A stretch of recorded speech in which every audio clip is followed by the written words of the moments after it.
Hi friends, host Eric here, talking with famous people, and tonight Rachel and I are going to discuss extroverted feeling. I've asked her to play the role of interviewer. Yeah. FE as an interface function. What does that mean?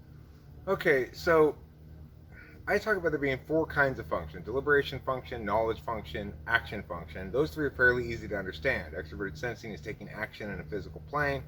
Extroverted intuition, action in an external physical plane like I'm doing right now. But what exactly is interface is a trickier question to answer. And the reason it's kind of tricky to answer is because all of these functions, they require their partner kind of function to work. So an interface function requires to be paired with knowledge. That's why FE is always paired with either NI or SI. And the reason it's an interface function is because it assumes the system it's dealing with is reactive in the moment to changes. That you can't go in with looking too far ahead with a plan.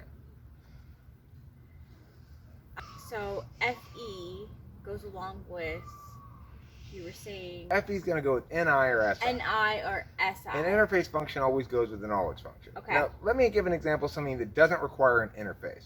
Say an essay. An essay, you don't have to interface. You're making an attack of sorts. Here's my position on this, and here's why I believe it to be the case. But you don't have to worry about people reacting to it until after you're all done. You get to complete your whole turn, and then they get their whole turn. But an interfacing is different. I don't know if I'm getting along well with you, if you're liking me or disliking me, if you think I'm funny or embarrassing, unless I'm reading your reaction in real time. I can't assume that my joke is going to be responded to well. I might misdeliver it, and it might turn out to embarrass me rather than make me look good. That brings me to my next question of FE being external but also metaphysical. Okay, yeah. So, extroverted feeling deals with other person's FI. So, in that sense, the data it's dealing with is subjective. Another person's own personal feelings are as subjective as something gets.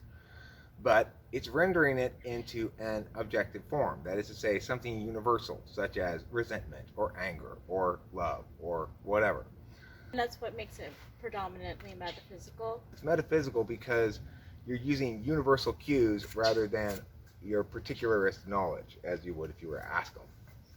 What about it makes it extroverted? Okay, so extroverted feeling is extroverted because it's dealing with data on the extroverted plane and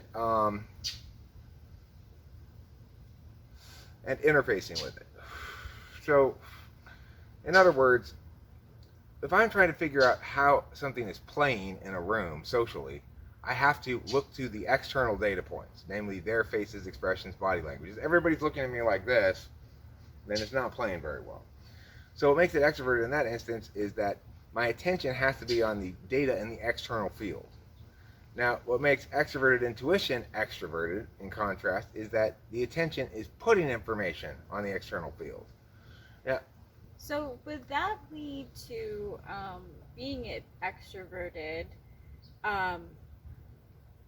Would someone with high extroverted feeling be more prone to say that they need to take some time for themselves after an emotional meowing? I think that has more to do with whether they have their knowledge function first or their interface function first. If you have FE first, I think you're less likely to need that. If you've got your knowledge function either NI or SI first, I think you're more likely to need that. Because it defines who you are. The second function is only instrumental. For you, you have extroverted feeling in the second function. It's instrumental. It's not an absolute value in and of itself. If, in fact, you have to sacrifice some FE to get good TI, fairness, and to validate on NI truth, then you're willing to do so. Yes, that is true. So, does FE look different when it's in the front stack as compared to the back stack? It can be tricky when it's in the fifth slot, as all the functions can. 4, 5 can be tricky to tell apart. FE countervalued actually looks like a lot of FE demonstrated. So both ENFPs and ESFPs would like to tell you how to perceive them, without actually doing the FE work. It wants to be more like an action deliberation function, which it's not, which means a lot of times they can have bad FE. And why is that? Because they're demonstrating it all the time. They think the world expects them to demonstrate it. They're trying to show that they're too authentic for FE in terms of the ENFPs, or they're trying to force you to just go along with their designated perceptions that you're supposed to have of them as per ESFP. Gotcha. Either way, it doesn't work very well. And that, okay. 7th slot looks like they think it's manipulation. They think all FE is manipulation and to be avoided and bad. And 7th slot is polar, correct? Right. Of least to resistance. Yeah. So, now that we've spoken about what the 7th and 6th slot look like, I'd like to discuss what FE DOMs predominantly look like. If we were to go into a room, do you think that there are, since it is an extroverted function, what would an FE DOM look like in a room of people? They're very attentive to what's going on with everybody else. They're very concerned, and FESI is going to own, whether they deserve to or not, all negative FE in their vicinity. So if you're an ESFJ, you're going to feel personally responsible for everybody having good FE around you, and you're going to take action to try to remedy instances of bad FE. If you're with an NIFE person, you have a much more sort of sensible notion about it, that you understand other people's bad FE isn't your own and you're not necessarily responsible for it. That's for your ENFJs. But they too will tend to want to, I guess, instead of addressing so much the individual instances of bad FE, they'll try to control the frame of the FE experience in general. ENFJs are not necessarily forceful at all. So ENFJs start off seeming like INFJs and then seem more like ENFJs the longer you know them. INFJs start seeming like ENFJs and then seem more like INFJs the longer you know them. Yeah, I would agree with that. So do you think that it's more likely that ESFJ and ISFJ get mixed up too, just like INFJ, ENFJ? At first, ISFJs tend to seem like ESFJs because they're using their tool function more, and that means they seem more extroverted and more like extroverted feelers. And then over time, as you get to know them, you realize that when they're not on point, they're they're SI DOMs. Okay, so who has the polar FE? That's ISTJ and INTJ. ISTJ, INTJ. Correct. Okay, so what's an example of an FE situation that would really maybe push on that 7th slot? Well, I mean, anytime you require them to go to, like, say, a party and schmooze with a variety of different people for short periods of time, mingle, go mingle successfully is an instruction you shouldn't ever give to an ISTJ or an INTJ. They need FE6 to be demonstrative for them.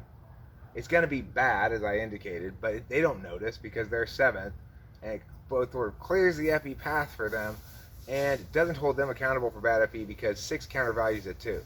It's just like us and TE. The reason we make so few videos like this is because I countervalue it and you're polar. Yep. People who have the FE polar. What's something that someone can do to make it easier for them? Well, I know that Cameron has developed a bunch of SI heuristics. That is to say, things he uses for good FE purposes in general. He has certain greetings. He seems to have learned well how to read when, okay, it's time to go. Yeah. Which is an important FE skill to learn, and a basic one that I think you can learn. Picking up on cues of when it's time to go. Assuming if somebody says, like, oh, I'm getting tired, that they mean it's time to go. That's the sort of thing that an FE polar person might not assume. Well, if they meant it was time to go, why didn't they just say it's time to go? It's something an FE polar person is going to likely say, right? And so that's why they tend to view FE stuff as manipulation. It's just people not saying what they really mean. Okay. Because to them, there's no reason to say, I'm getting tired, if what you mean is, can you go now? I'm ready for you to leave now. But for an FE Yeah. person, that's so brusque, you know. Yes, totally, absolutely. So if you were tasked with making lesson plans to teach an introductory course on something you know pretty well, like let's say astrology or something, Yeah. how would you go about approaching making lesson plans? What I would do would be gather all the data that I have. And I'm a big highlighter, so I would go through the work that I have, based on what I have, and condense it into probably categories, and then prioritize from there. How much time is allotted for the first slot? Right? That's the first question I would ask, is how much time is there? And then I ask, okay, well, if I have to do the first step in an introductory class with this much time, how much amount of material can I cover in that period of time, and how do I want to go about covering it? Do I want to spend the whole time lecturing? Do I want to have specific tasks for them to do, or what? That's more of a TE frame of analyzing it, whereas you're thinking about it in terms of, well, which information should I prioritize disseminating, which is a perfectly reasonable thing to consider, but isn't really a TE consideration. This is my chart of. Right, you got your 4 fields here. Yep, the 4 fields. The physical external is a place where mostly SE and TE operate. The metaphysical external, people talking to each other, is the place where mostly NE and FE operate, which means to say they're most native to these fields. If I'm an NE person, I'm going to use NE in this physical field a lot of times. I'm going to use words when I should use action. It's not because NE is better there, it's because I'm habituated to using extroverted intuition. Can you think about the phrase "actions speak louder than words"? I mean, I think it's any countervalued phrase. For anyone who is a beginner learning either socionics, MBTI, or just the cognitive functions, to learn the 4 different Fields. And first. other places won't really talk about that, but you can't meaningfully understand attentional manners without recognizing that we're talking about agents with functions that operate as force vectors with objects and fields, just like any other system you'd model. And you have to get the number of fields right, the kinds of objects right, kinds of force vectors right, directions of information, and so forth. So I think that it's a good. I'm glad you brought that piece of paper out, because it is critically important to understanding cognitive functions in general. All right, thanks everybody. All right, thank you everyone.